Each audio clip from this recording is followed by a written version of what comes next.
Cooper बाबा बैठा हुआ था। जहां पर देव कुपार ध्यान लगा करके बैठा हुआ था, वहां पर उनका मुख पूर्व दिशा की ओर था, यानी पूर्व दिशा की ओर आसन लगा करके बैठा हुआ था वो बालक। और वहीं पर वो सत्य ज्ञान साधना कर रहा था। माता रेतार जंगो अनुमान लगाती है कि यह परम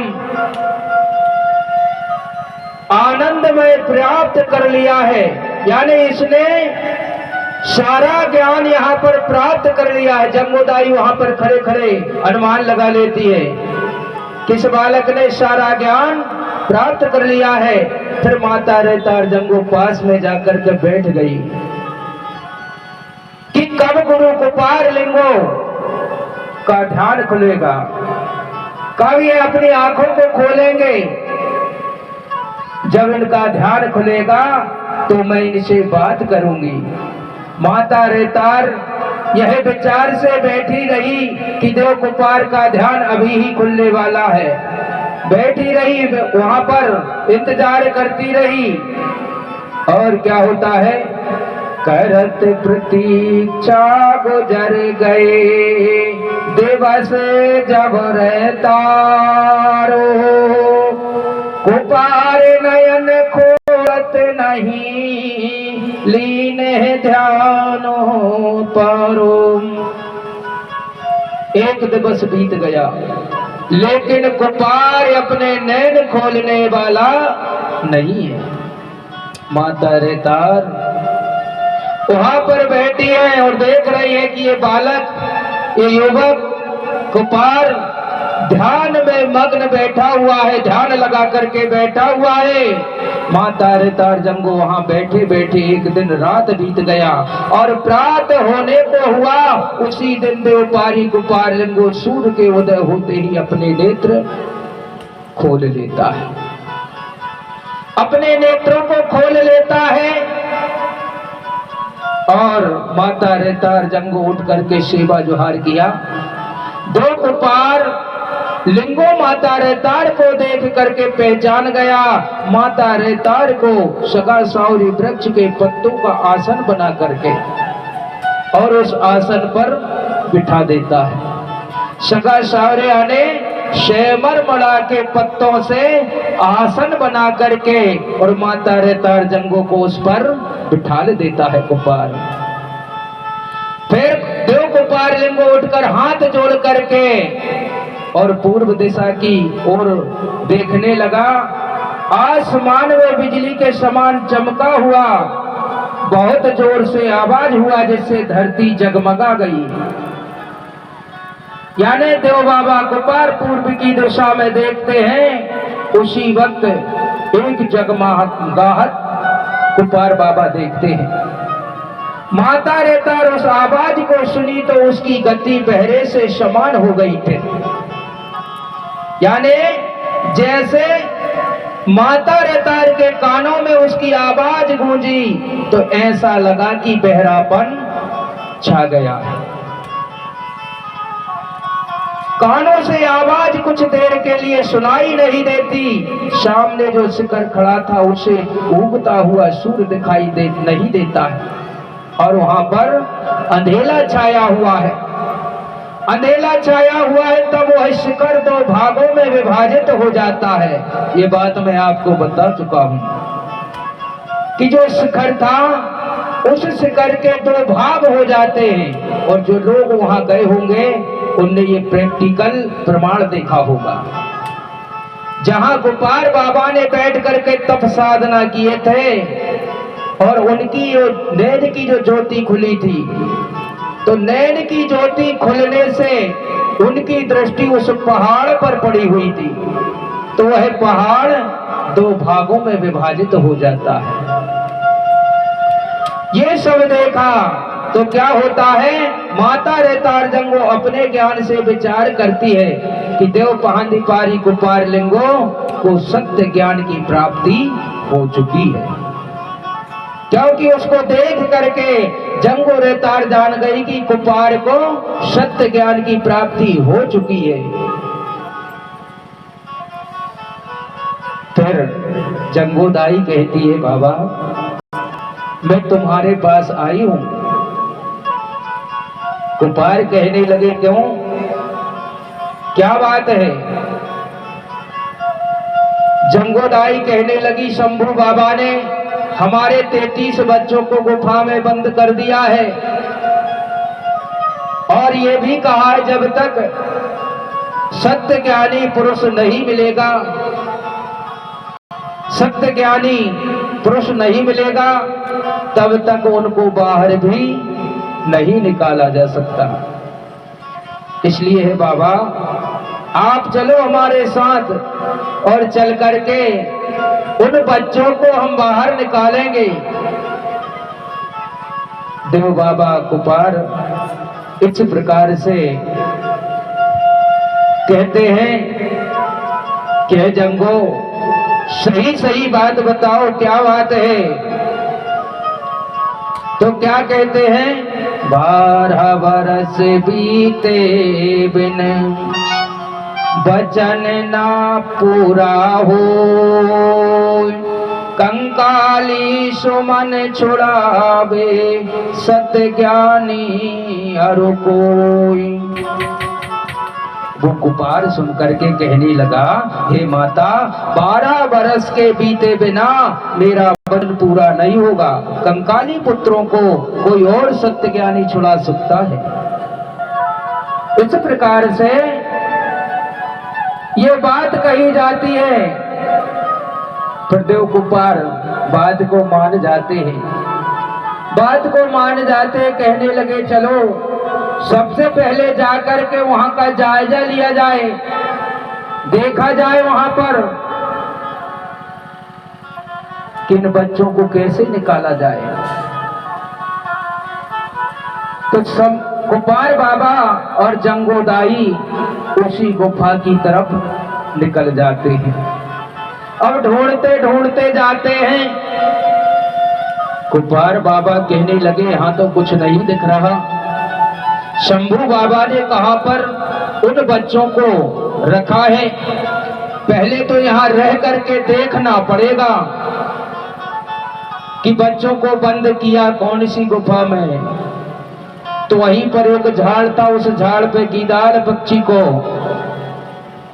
तैनात करके शंभू आए हुए थे और यहां से जंगो और बाबा कुपार उसी झाड़ पर चढ़ जाते हैं। उसी झाड़ पर चढ़ जाते हैं कि यहां से हम छिप करके देखेंगे, बैठ करके देखेंगे, कोई हलचल समझ में आएगी कि बच्चे कौन सी गुफा में बंद है। उस झाड़ पर चढ़ जाते हैं। उस झाड़ पर थोड़े ऊपर जो गीदाल पक्षी को शंभू बाबा तैनात करके आए हुए थे, उसके बच्चे थे। उसके बच्चे उस झाड़ पर थे। मुझे थोड़ा सा बात करनी है, आपसे थोड़ा सा। तो जैसे ही कुपार बाबा की नजर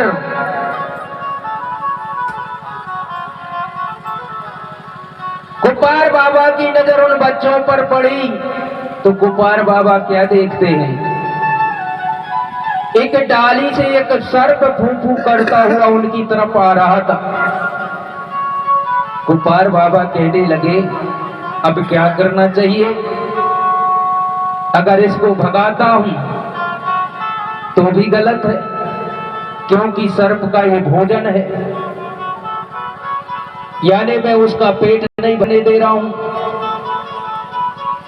और नहीं भगाता हूं फिर भी गलत है, क्योंकि इन बच्चों को खा जाएगा ये। उस वक्त जंगों कुपार दोनों विचार करते, करें तो अब क्या करें, कुछ समझ में नहीं आ रहा। तो गीदाल पक्षी ऊपर राउंड लगा रहा था, दूर, बहुत दूर, और उसकी दृष्टि भी बहुत तेज होती है, सुनने की बुद्धि भी बहुत तेज होती है। तो यहां से कुपार ने सोचा कि मैं इसको भगाता हूं फिर भी मुझे पाप लगेगा, और इनको नहीं बचाता हूं फिर भी गड़बड़ है, क्या करना चाहिए? तो उसने अपने गले से एक अजीब सी आवाज निकाली, जैसे ही उसने अजीब सी आवाज निकाली तो गीदाल जो था वो सुन लेता है कि उस झाड़ पर जहां पर मेरे बच्चे हैं कोई हिंसक प्राणी पहुंच गया है। तो वहां से वो तीव्रता के साथ उस झाड़ पर आ जाता है और जैसे ही झाड़ पर आता है उस सर्प को देख करके और चोंच मार करके पैर से उधर फेंक देता है। लेकिन वो गीदाल समझ जाता है कि ये आवाज इसकी नहीं थी, आवाज करने वाला कोई मानव प्राणी था और वो मानव प्राणी इधर कहीं नहीं दिख रहा, वो है कहां, ये सोचता है वो गीदाल। फिर वही कहने लगा गीदाल, मुझे पता है तुम यही कहीं हो, क्योंकि ये आवाज ये सर्प निकाल नहीं सकता, वो मेरे बच्चे निकाल नहीं सकते। तुम कोई मानव प्राणी हो और कहां हो, या तो अच्छे से सामने आ जाओ और नहीं तो मेरे समक्ष पड़ गए तो मैं आपकी आंखें फोड़ डालूंगा। गीदाल पक्षी ने जब ये बात कही कुपार बाबा समझ गए कि अब तो भैया सामने जाना पड़ेगा। तो कुपार बाबा कहने लगे, नहीं नहीं महाराज, गुस्सा मत हो, हम तुम्हारे बच्चों को नुकसान पहुंचाने के लिए नहीं आए थे, तो फिर यहां किस लिए आए हो? कुपार बाबा कहने लगे कि हम यहां पर यह जानने के लिए आए हैं कि शंभू बाबा ने जो 33 बच्चों को बंद किया है वो गुफा का दरवाजा कहां है? तो वह गीदाल कहने लगा, उससे तुम्हें क्या करना है? तो कुपार कहने लगा कि शंभू बाबा ने हमें भेजा है और हम उन बच्चों को मुक्त करना चाहते हैं। तो वह गीदाल कहने लगा, गुफा तो सामने है और उसी में शंभू बाबा ने एक शिला लगाई हुई है, लेकिन मुझे पता है कि तुम उन बच्चों को नहीं निकाल पाओगे। फिर कौन निकाल पाएगा? कुपार बाबा कहने लगे, फिर कौन निकाल पाएगा? तो है गीदाल पक्षी कहता है, जिसे गीत गाना आता हो, और ये गुफा कोई ऐसे ही नहीं बंद की गई है, यानी शंभू बाबा ने मंत्रों के द्वारा इसको बांधा है और जब तक कोई यहां आकर के उनका उच्चारण नहीं करता तब तक ये गुफा खुलने वाली नहीं है। तो देव बाबा कुपार ने सोचा कि इस विद्या को तो मैं भी जानता था, संगीत कला को मैं भी जानता था, लेकिन मैं भूल चुका हूं। फिर वो अपने गुरु जिनसे वो कींगरी विद्या सीखे हुए थे उनके पास जाते हैं, जिन्हें हीरा सुका पाटालीर कहते हैं। और आपको बता दें, वो हीरा सुका पाटालीर कोई नहीं और नहीं, आपकी प्रधान जाति से आते हैं। हमारे दो जगोनी में जो प्रधान भाई होते हैं उनके द्वारा अगर गीत गायन आपके घर में हो जाता है तो आपके देव जाग जाते हैं।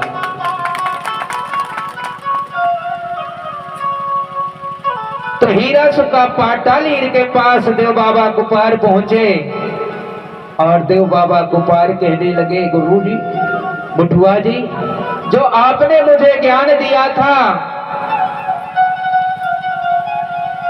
वो ज्ञान में सत्य साधना करते करते भूल गया हूं, कुछ उसमें डंक लग गया, आता तो है लेकिन कहीं कहीं मैं भूल गया हूं, क्योंकि ज्ञान बहुत ज्यादा अर्जित करना मेरे लिए ये विद्या मैं भूल चुका हूं। यानी कहीं कहीं आता तो है लेकिन कहीं कहीं डंक लग गया है।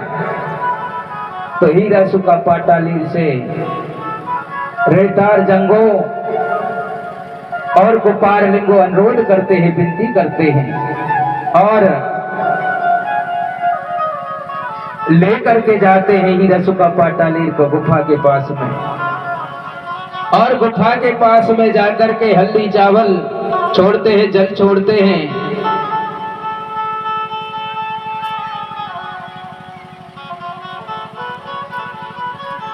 इस कथा पर प्रसन्न होकर के और हमारे जो वीडियो शूटिंग करने वाले जो भाई साहब हैं, उन्होंने 200 रुपए की राशि मुझे दी है। ऐसे दानदाताओं के लिए मैं बड़ा दिल से कामना करता हूँ कि उनके तन में, मन में, धन में वास करें। बोलिए प्रकृति शक्ति फड़ा पेनता। तो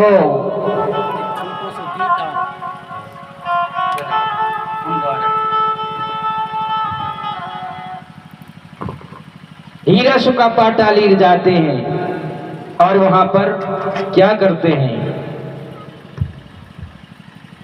बोलिए प्रकृति शक्ति फड़ा पेनता। अरे खुले है द्वारिया रे,